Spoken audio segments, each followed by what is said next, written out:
Hello, everyone. Welcome back to my YouTube channel.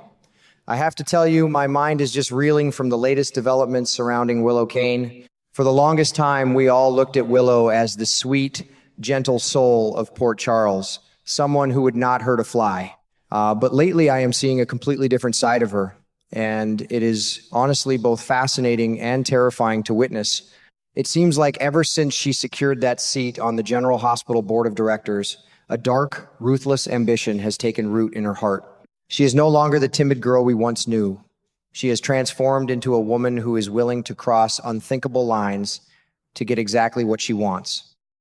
And right now, what she wants more than anything in this world is absolute, undisputed control over her children and her life, no matter who has to suffer in the process. My heart just aches when I think about the sheer magnitude of the mess Willow is creating for herself and her family. She has made it abundantly clear that her ultimate goal is to be a full-time mother, completely devoted to her little ones without any interference. Now, any mother can understand that fierce protective instinct, that deep-seated desire to shield your babies from the chaos of the world. But bless her heart, Willow is taking this maternal drive to a very dark and dangerous place. She has decided that Michael Corinthos is an obstacle in her path, a hurdle she needs to clear if she wants sole custody. In her eyes, Michael is no longer her partner or the father of her children. He is a threat that must be neutralized. I find myself shaking my head at how cold she has become. What absolutely baffles me is the sheer audacity of Willow's current mindset, especially when you consider the horrifying truth of what happened to Drew Kane. We all know the dark secret that she is harboring. Willow is the one who pulled the trigger. She is the one who fired those two devastating shots into Drew on that fateful, terrifying night. By some miracle, or perhaps a gross miscarriage of justice, she managed to escape the consequences of her actions. She walked away scotangent-free, protected by the legal principle of double jeopardy, meaning she cannot be tried again for that specific crime. You would think that any rational person in her shoes would count their lucky stars, keep their head down, and quietly move on with their life. Instead, she is doing the exact opposite. Instead of letting sleeping dogs lie, Willow is absolutely determined to stir the pot and reopen the entire investigation into Drew's shooting. I just want to reach through the screen and shake some sense into her. It is a classic case of someone who cannot leave well enough alone. She knows that the public still harbors suspicions about her guilt. The whispers in Port Charles have never truly stopped, and in Willow's mind, being acquitted in a court of law is simply not enough. She craves absolute exoneration in the court of public opinion. She wants her image to be spotless, sweeter than peach cobbler on a Sunday afternoon, and she has convinced herself that the only way to achieve this pristine reputation is to find a fall guy. And who better to take the blame than Michael? The sheer cruelty of her master plan to frame Michael Corinthos is something that genuinely keeps me on the edge of my seat. I have watched this family go through so much turmoil over the years, but seeing Willow actively plot to destroy Michael is a whole new level of betrayal.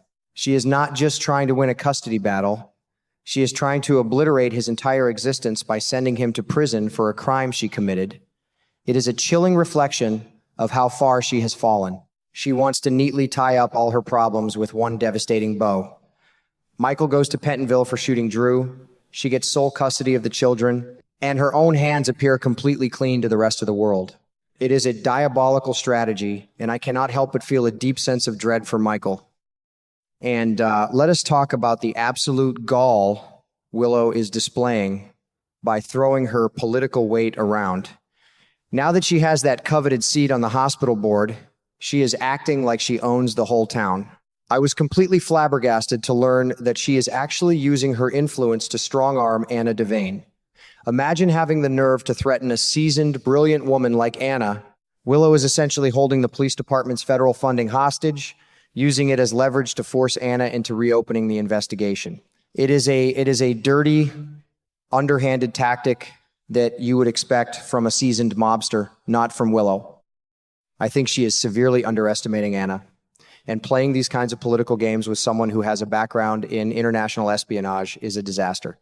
What makes this whole situation even more frustrating is that Willow is completely ignoring the wise counsel of the women who actually care about her. Both her biological mother, Nina Reeves, and the always sharp Liesl Obrecht have practically begged her to drop this foolish crusade. Liesl, in all her blunt wisdom, pointed out a very crucial distinction. Being acquitted of a crime does not mean you are truly exonerated in the eyes of the world. They can see that Willow is playing with fire, and they desperately want her to just walk away and focus on her blessings. But Willow is as stubborn as a mule. She refuses to listen to reason, blinded by her own obsession with perfection and control. It is heartbreaking to watch Nina try to guide her daughter, only to be completely shut out. This brings me to a very unexpected and intriguing twist in this whole saga: the involvement of Jack Brennan. Now, I have always found Brennan to be a fascinating, highly strategic man. He knows how to play the long game, and his recent closeness with Nina has shown us a softer, more loyal side to him. So, the fact that Willow is turning to him for help in framing Michael is a massive wild card. Why would a smart man like Brennan agree to help Willow orchestrate such a dangerous and frankly messy plot? Perhaps he sees it as a way to solidify his standing, or maybe he is just drawn to the sheer audacity of her plan. Whatever his reasons, seeing Brennan and Willow conspire in the shadows gives me goosebumps. They make a formidable, if incredibly toxic team against Michael. The stakes of this conspiracy are incredibly high, and I cannot stress enough how devastating the consequences could be. We are talking about sending Michael to Pentonville, a harsh, unforgiving place that has broken much stronger men. If Brennan and Willow actually succeed in planting enough fabricated evidence to get Michael convicted, it would tear the entire Corinthos family apart. The children would lose their father, the family legacy would be tarnished, and Willow would have built her perfect life on a foundation of absolute lies and deceit. I find myself pacing the floor, worrying about how this will all unfold. It is one thing to want a fresh start, but to actively plot to ruin an innocent man's life, to cover up your own sins, is a level of wickedness I never expected. However, if there is one thing I have learned from watching the drama in Port Charles unfold over the years, it is that the truth always comes to light eventually. Willow is taking a monumental risk, and I honestly believe she is too blinded by her own hubris to see the massive pitfalls ahead of her. Yes, the principle of double jeopardy protects her from being tried again for the actual shooting of Drew, but what about conspiracy? What about perjury, tampering with evidence, and framing an innocent man? If this elaborate scheme blows up in her face, she could end up losing everything she is fighting so desperately to keep. She could lose her children, her freedom, and any remaining shred of respect she has in that town. It is a high-wire act, and she has absolutely no safety net. I also cannot help but think about poor Drew Kane in all of this. The man is finally starting to recover, finally regaining his mobility after enduring such horrific trauma, and now his tragedy is being used as a pawn in Willow's sick game of chess. Remember when young Kai Taylor was absolutely terrified that Willow might try to permanently silence Drew to keep her secret safe? Well, it seems Kai's instincts about Willow's dark nature were spot on, even if her methods have shifted. Instead of attacking Drew again, she is using his pain to destroy Michael. It is incredibly disrespectful to Drew's healing process. He deserves justice, true justice, not to have his suffering manipulated by the very woman who caused it in the first place. My heart just goes out to him right now.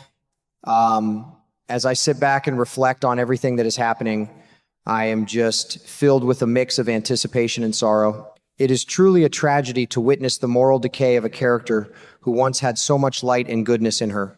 Willow's descent into this manipulative, scheming villainess is a stark reminder of how power, fear, and a desperate need for control can corrupt even the sweetest of souls.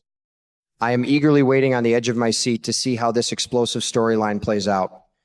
Will Brennan's cunning be enough to successfully frame Michael, or will Anna Devane see right through their web of lies? Will Nina be able to save her daughter from herself, or is Willow destined to crash and burn? One thing is for certain, the upcoming days are going to be spectacular.